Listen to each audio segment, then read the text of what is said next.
thought they struggled for long periods against this Luxembourg side. I mean, Germany, Luxembourg, they're struggling.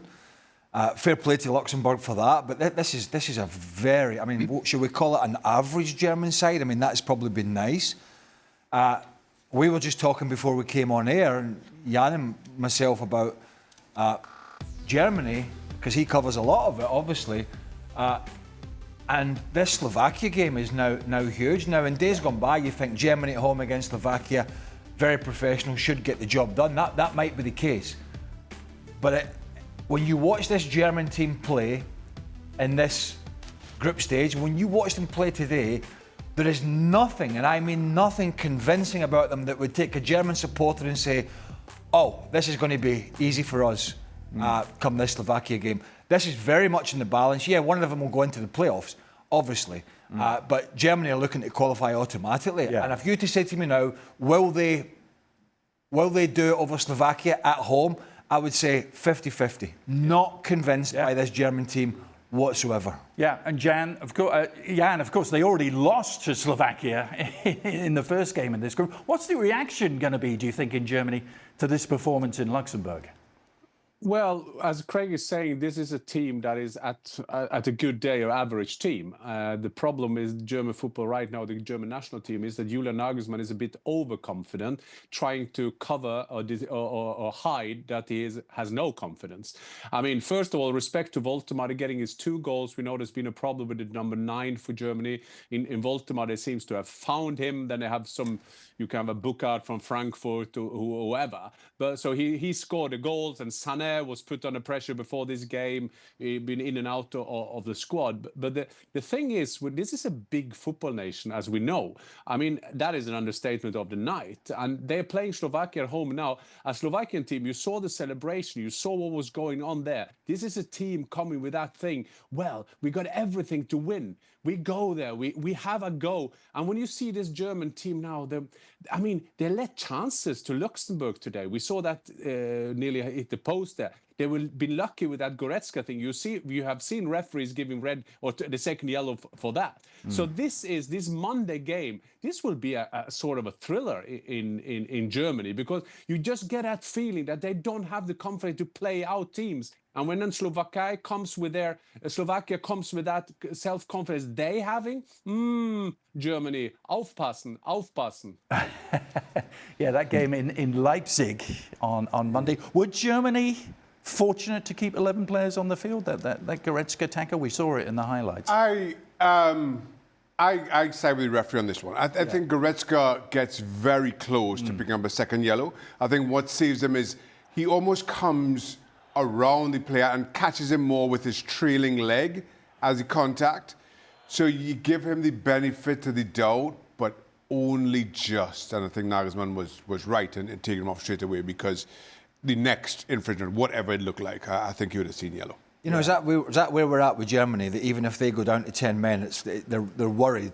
They're 1-0 up against Luxembourg. They're worried about Luxembourg, and the commentator kept saying, "Well, they need an insurance policy of a second goal." I'm like, really? Yeah. But that's kind of where they were. I mean, you think about the other teams at the moment, the elite nations, which Germany have been. You think about, we saw France beat Ukraine. Okay, it wasn't brilliant, but it was 4-0. I mean, they pummeled them particularly early on. You watch how the Spanish play. Yeah. You watch even England, although they haven't, historically won the same amount of stuff as Germany, not even close. But you watch them play at the moment under a German coach and Thomas Tuchel, before you even get to the South American teams or the top African teams. And then you look at Germany and you think, even if they get to the World Cup, which they probably will, right? They will probably scrape it. Even if they get to the World Cup, how in God's name are they going to compete with the countries that I just mentioned? Never even mind, if they do go into the draw, when that draw is made and if Germany are in it, they will be quaking about some of the teams they may get. Yeah. That's kind of where they are, and we saw that in parts tonight against a Luxembourg side that I don't even know what their FIFA ranking is, but it ain't high. It's not great, no. That's the thing. Right? You and Jan are talking, you have to check and double check and remind yourself, it's Luxembourg. Yeah. We're talking about Germany against Luxembourg here. And it's easy for that to get lost in the mix. I know you go into this game against Slovakia, and everybody's right. Listen, Germany are favourites. But I'm sure we've also been on both sides of this coin in a German side that under pressure, at home, fans expecting, not really playing with confidence, and a Slovakia team that have absolutely nothing to lose. Yeah. They have nothing to lose coming into this and can throw caution to the wind. That is not a good scenario for the favourites' perspective. Frank, watching this from afar, what's the Leboeuf assessment of this current Germany? No. I'm worried about them because again, we have to say they played against Luxembourg. I mean, in our time, playing against Luxembourg or some other teams like that, you knew that you would win like 4-5, and without any doubts. So I want to believe that Luxembourg have gotten better for sure, and good credit for them. But we all agree that when you see the first 11 of the Germany today, we all know the names. We can consider that big-time players, and they are all-stars. So maybe us, I'm talking about media and pundit, we've been very nice to them because maybe they don't deserve that title. Because when you see what they're not capable of doing against a so-called little team, that's worrying. And maybe they should go back and watch them or look at them in the mirror before calling themselves stars. So we have to make sure that when we next time we name somebody like a big time, he really deserves that, because today all the German team is not good enough to fight for the World Cup, when we have known in the past so many good teams. From Germany, where you will not say, okay, we play Germany, especially the French team, we're going to lose. Every time we play against Germany, we lost because they were too good for us to beat. Florian Wirtz had another quiet night, Craig. Did Nagelsmann's comments do anything for the player, do you think?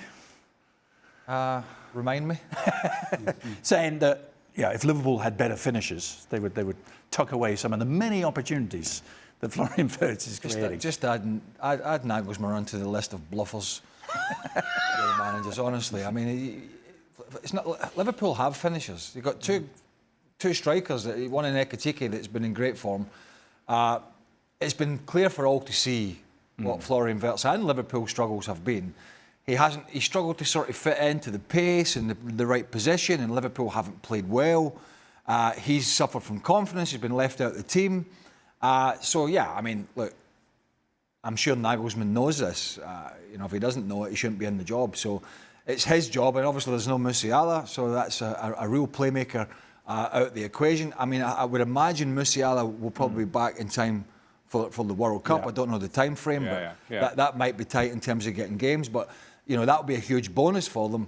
But it's difficult when you're taking, and we talked about this yesterday with England. All these players England have in the forward area, Morgan Rogers and Phil Foden play, and Marcus Rashford and Bukayo Saka and Harry Kane. And we talked about how will Tuchel fit them all in. And one of the things we talked about was, well, we don't know what the form of these players are going to be like come the 2026 World Cup in North America. And what Nagelsmann has at the moment is, one or two, if not more, star players who are actually out of form now. Now, will Florian Wirtz, regain that form as the season goes on and goes into the World Cup buoyant and then full of confidence? We just don't know. But what he has at the moment is a player who's made a huge move and is lacking confidence. And I always say this, it doesn't matter how much you get paid. Doesn't matter, whether you're the highest paid or whatever it is. Everybody at times will suffer from a crisis of confidence, particularly when you make a move to a new club in a new country and it's not going particularly well. And that's what Florian Wirtz is facing at the moment. Now, whether he'll turn that around or not, I really can't answer that question. Yeah. Julian Nagelsmann continues to be sort of criticised and scrutinised for some of his team selections, Jan. But some brighter news for Germany from the under-21s. The Bayern wonder kid, Lennart Karl, with a goal on his debut for the under-20s. He's still really young, but is there any chance he could come into the national team picture? And to add this, they won 6-0 today, and Tom Bischoff, another quite young player from Bayern, scored 3. So there was a game, and Lennart Karl is one of the wonder boys and of German football. And just to make us old boys, he is dating the daughter of Mehmet Scholl. And Mehmet Scholl, he played when I played, so you know we are getting older. But now, you know, the Bayern lobby, they have a strength. So if these boys keep on playing like he's doing, he can be like a kind of a mascot in the German team. But listen, we have to be realistic. The three most significant players today are in the team from Julian Nagelsmann. Goretzka is in and out of Bayern. Tom Bischoff is in and out, and Lennart Karl is not playing as well. So they are playing for the under-21. So when we say the players are not in form, but to be fair, Bayern players have been quite good form. They won 16 in a row. Then they had a 2-2 now against Union Berlin. They did well against Chelsea. They did well against PSG. So this is not only players being out of form. Yes, we have Florian Wirtz, but this is also a bit Julian Nagelsmann being out of form. Because he doesn't find his form, to make a word apostle here with the words. So that is the problem at the moment, and that's what I started. Is it seems that when Julian Nagelsmann sees his team, when he sees the quality of his team, it's quite different when every other see this team. They could be in top form at the World Cup next season, next year, we don't know. But at this moment, in this qualification group, they have been far away from being convincing. Do you know, I don't know if you remember, you probably do remember this, and I'm sure Frank does. There was, the last time I saw Germany, and I stand corrected, playing some sublime football, and albeit Musiala was available at the time. But one player shouldn't make that big a difference one way or the other. Was France, and I don't know if it was France away in a friendly. Was that right, Frank? And they played, the Germans that is. True. They played some terrific football that night. And it was like you sat back and went, wow, they're onto something here. They outplayed the French for long periods of the game. Their passing was fast. It was accurate. They cut the French team open. And as I said, Musiala was there at the time. I think Wirtz played as well. And I thought, well, if this is what's to come for Germany, then things are looking rosy going forward. But I haven't seen a performance like that at all in a qualification group where they're playing much weaker opponents than the friendly against the French that night. So I just don't know what has happened to them. Yeah, Craig, just to add to that, I mean, they were quite good at the Euros at home. You remember they had this handball from Kukureya. They were quite good at home. At home. Well, they struggled against Scotland. Who wouldn't? No wonder. We all struggle with Scots. We do, yeah, we do. But I just want to say, but just to build on that point, we thought when we saw that to the Euros, they will build on that and being back to the Germans that we used to know. As Frank was saying, a big football nation like France, they expect to lose every game against Germany. I mean, they had some of the best players, and we thought maybe after the Euros they would build on that, but they have been getting worse after the Euros in this qualification. If I say the top favourites for the World Cup now, if I'm going to say 6 or 7 teams, I'm not sure I will put Germany in there. Well, Jan, final word on them. Give us a prediction for Monday in Leipzig. After all this talk, are they going to get the job done and win the group? I think somehow they will find a way, but I think this is going to be one of the great games at the end of this qualification, because in Leipzig, with the expectation, and we know the German media, they will go at them now for 2-3 days, and we'll see how strong they are. And they have some strong characters in there. Now they have to show that they're not only strong characters on the paper. They did a terrible first half by the Dutch, but they did what they had to do. And this Depay, I mean, now he is a record goal scorer in Netherlands. He scored 54 goals. And when you think of all the great strikers Holland have had, and you somehow getting out of your sight, he's playing in Brazil, no Quintas, he's playing there, and he was on there again. He has the second most goals now in the World Cup qualification. Of course, he's a Norwegian, is number 1 there as well. But he's doing well, Depay. Is this Netherlands team a thing that we will put on the first sheet of the favourites at the World Cup? I don't think so.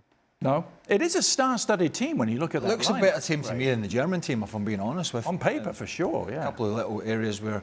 but there are a lot of good players in there. A lot of good players. It's whether Ronald Koeman can get a tune out of them come the World Cup. Even the first goal was a great ball from Lewandowski, but again, does Van Dijk, does he read it quick enough? He's just sort of staring at what Lewandowski's going to do. He doesn't see the run. So there's a couple of areas of that Dutch team that are a little bit weaker. Van de Ven plays on the left side as a left back to use his pace, which is not his normal position. Donald Mallin's in the side, doesn't start every week for Aston Villa, but still a good, dangerous player. So they have a good side. I don't think it's a side that would scare the living daylights out of the real big guys at the World Cup. But I certainly think if you look at them and the German side, I think the Dutch are a slightly better side than the Germans. Yeah, Jan said he wouldn't put them on the front page of the favourites. I'm not sure how long that list is on the front page, but would you? Listen, I've seen to say the same thing about the Dutch every single time I talk about them in a major tournament. They are as likely to crash out in the group stage as they are to go all the way. And let's be honest, you could probably say the same thing about this very Dutch team 3 years ago in 2022. A team that went to penalties up against the eventual winners in Argentina. Was that the game that you fell asleep at? No, that wasn't. No, Which one? You sent him to did I mention that? We sent him all the way to Qatar, and he had a kip at a game. Don't listen to him, Abe. Jet lag, wasn't it? It was early on. That's a long flight. It's a long flight. That's the rumour, Shaq.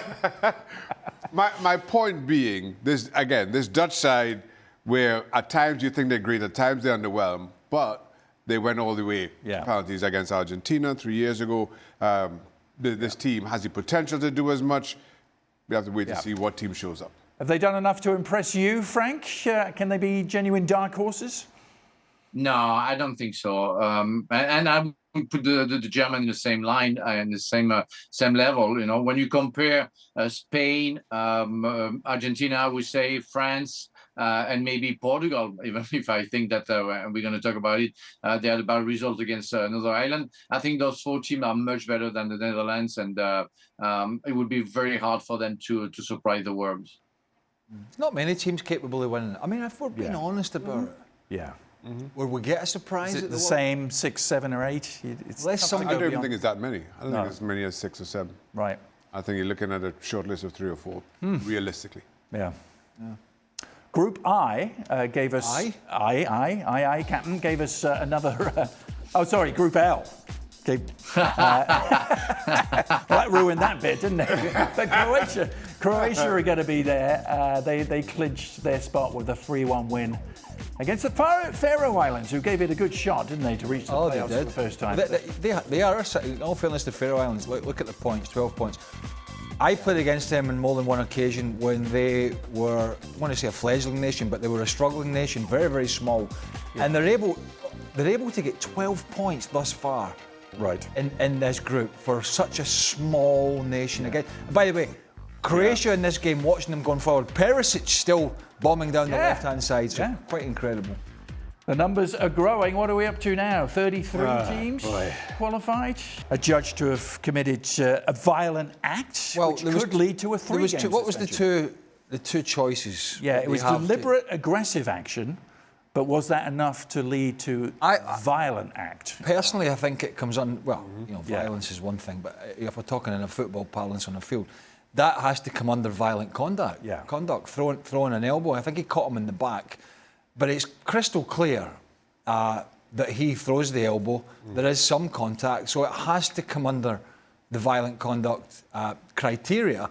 And if that is the case, I believe the statutory ban is... The FIFA recommendation is 3 games. 3, whether that will occur or not, I don't know. I mean, is there rules for one and rules for others? I mean, yes, of course we're going there to should find be. out. Jan, you want to get in on this? I mean, give him a game suspension. I mean, and he'll probably get one of those for. But you can't differentiate an elbow by one player and an elbow. Violent conduct, I'm not sure if I'm going to define that as a violent conduct. O'Shea throwing himself like a baby, and he did he hit him really?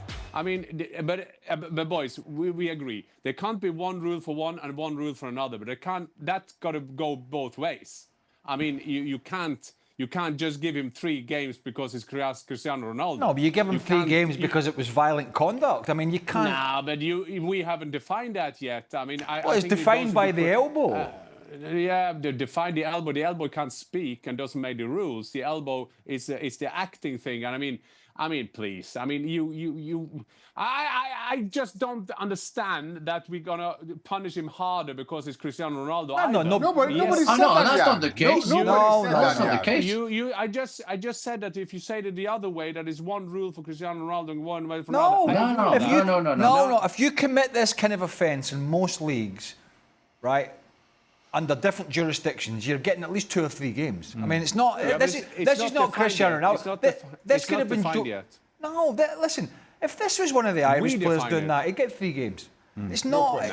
It's not about World Cups and he's going to miss games. It's about the laws of the game and how they're applied. Exactly, but that's what my point is. We should judge him the same way as we do as anybody else, but he can't be harder punished because it's Cristiano Ronaldo. We have to say that. But hold on a minute. Which person on this panel has suggested that he's getting harder punishment because it's Cristiano Ronaldo? Nobody. Nobody. No, he's just. Sorry, just go. That's the rule for the violent conduct. It's normally 3 games, whether it's Ronaldo or somebody else. It's what he's saying. So now you have to define. Well, it's been defined. And Frank, It's what he said. Frank, did you view it as violent contact, as a man who's thrown a few elbows in his time? Was it? Yes, I did. Even if I think that O'Shea plays it, because he was hit in the back and nothing happened to him. But we all know also that Ronaldo did it 10,000 times because he's a forward player, and like all forward players, they exaggerate everything. So it's not something that we see for the first time. But that's the move that Ronaldo makes, and even if I would say the effect of his move doesn't bring anything to the guy who has been hit. It's a violent conduct. So it's sad because I will have to say, no, give him only 1 game. Like, he doesn't play the last game and he can play the World Cup because we all want to see Ronaldo in the World Cup and we wish him the best. But it is what it is. No, that's the rule. Yeah. So if that's what it is. How you can criticize Cristiano Ronaldo is that when the referee goes to the monitor, the TV screen, and wants to have a look and decide what's he going to do with it, he's doing an acting thing that a 12-year-old wouldn't do. Yeah. I mean, this thing with his eyes and all his body language to the crowd, that surely didn't help him. If he wanted to avoid a red card and the referee would stand with his yellow, please stand still. I mean, Cristiano Ronaldo is 63 now and still doing well. And he's doing that acting thing. I don't like that. Let me also say that I thought it was violent conduct, and I didn't think there was much of a debate to it. And especially as you look at the replays and you recognize that he swings his elbow and is nowhere at all interested in where the ball is. It's only interested in what's happening almost the other side of him.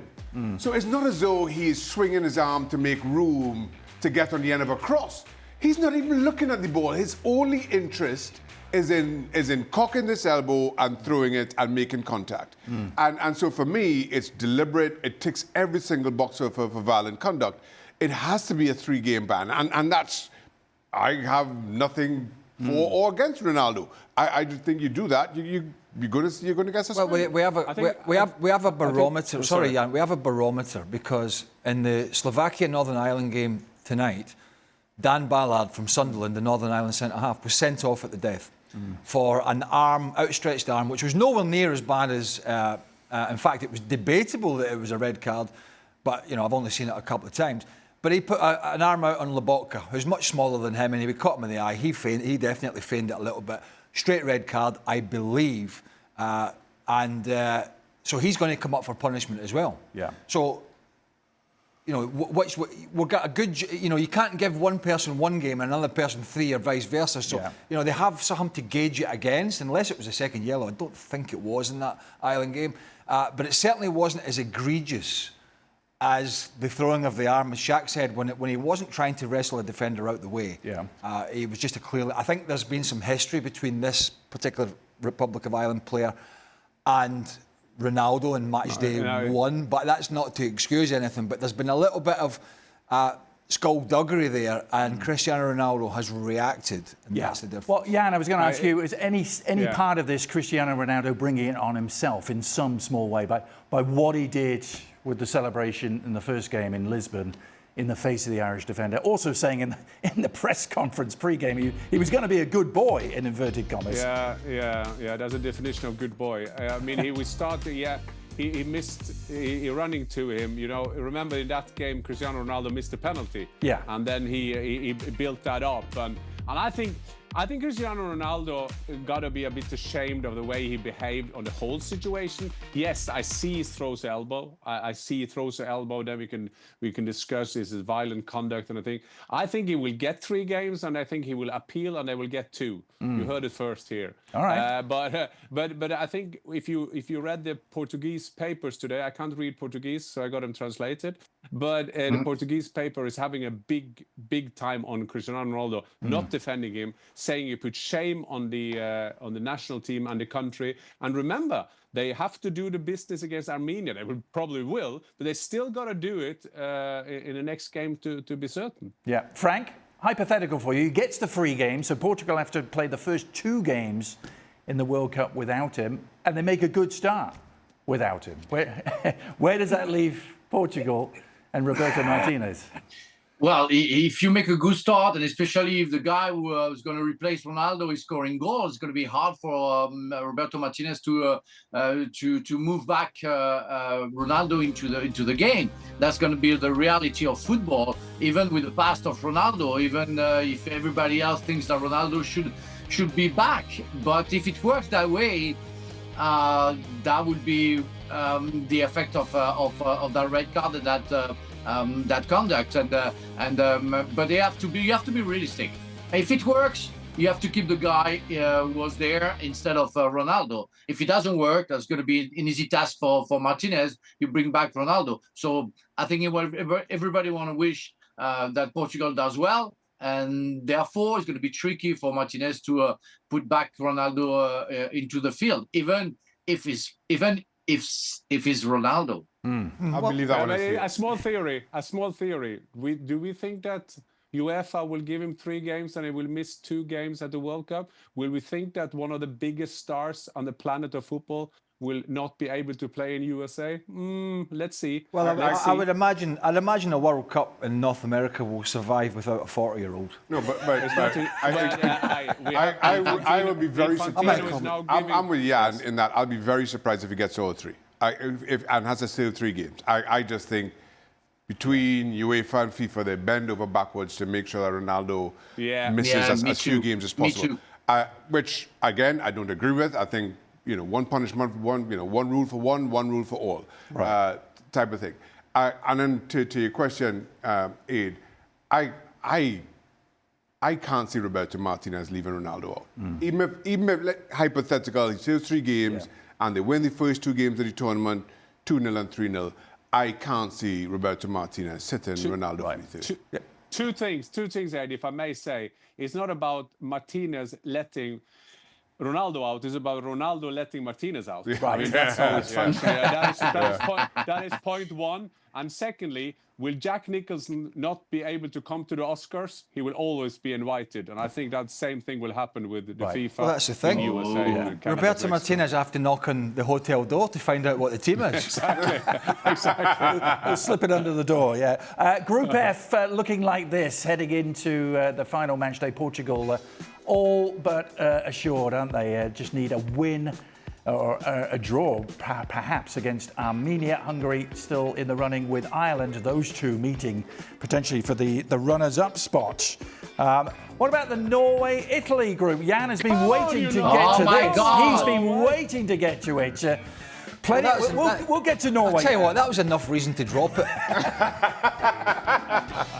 Group I looking like this. Norway 3 points ahead and 17 goals. Brilliant. Oh boy. So unless Italy win 9-0 in the game against Norway at the San Siro on Sunday, it'll be Italy into the playoffs again. And I tell you what, Gennaro Gattuso has been having plenty to say about it, isn't he? Saying, in my day, the best runners-up in every group went straight to the World Cup. Now the rules have changed.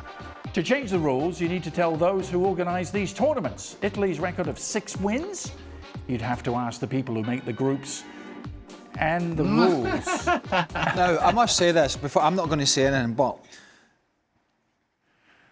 the most laid-back man under the umbrella of the Disney networks walked into the TV viewing room today and said, "Stand aside.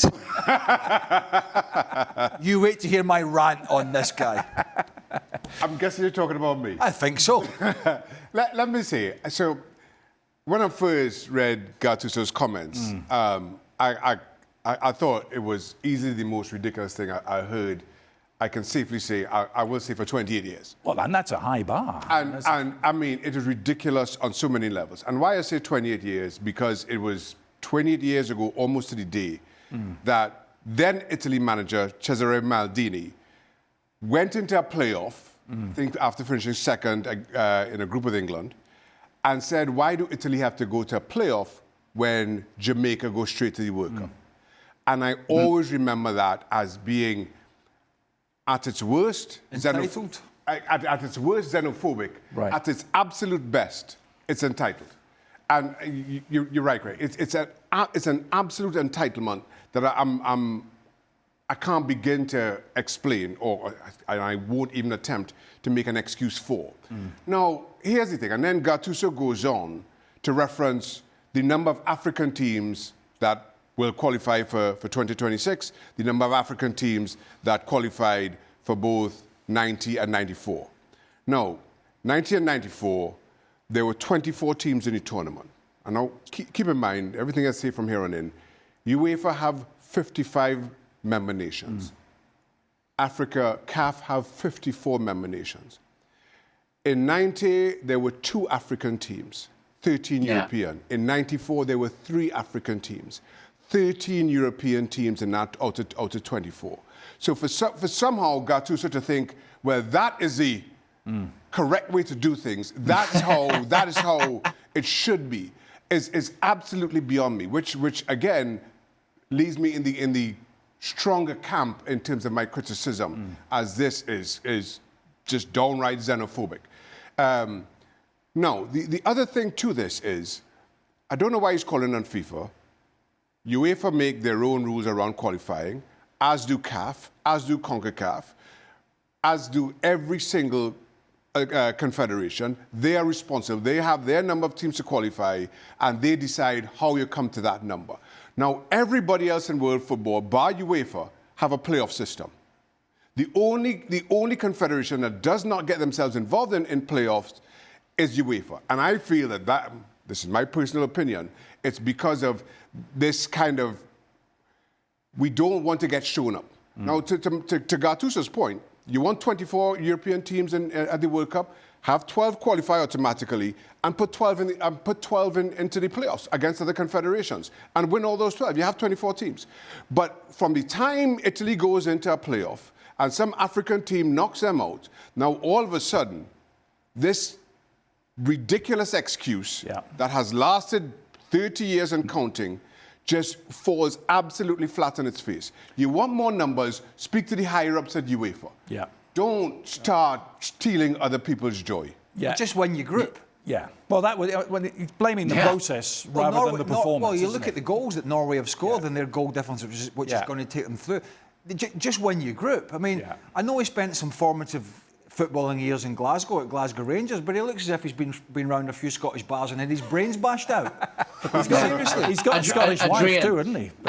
Adrian, I'm going to talk before our favorite Norwegian guy will have the last word, but I totally agree with what Shaka explained and what Craig just alluded. You know what?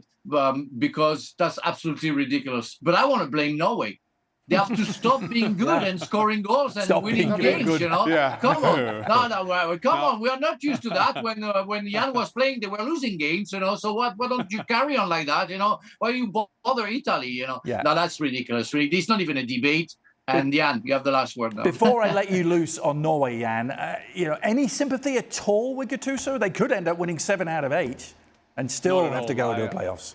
I highly respect the rant from Shaka. Brilliant said, because first of all, we know that this kind of system now is done by the UEFA because to get more exciting games and all those kind of things.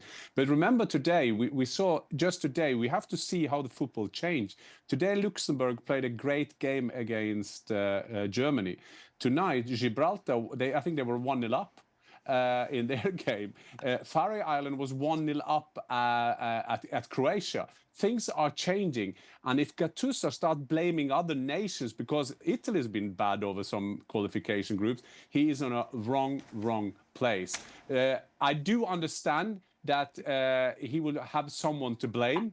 And I'm one of those who says, let's see the game on Sunday before. I'm in Milano now. I was nail biting when it was 0-0 against Estonia at home in Ullevål Stadium in Oslo last night, and all those kind of things. But Italy haven't been good enough in this qualification group. But then you can't blame other continents. You can't blame any other nation for your failure.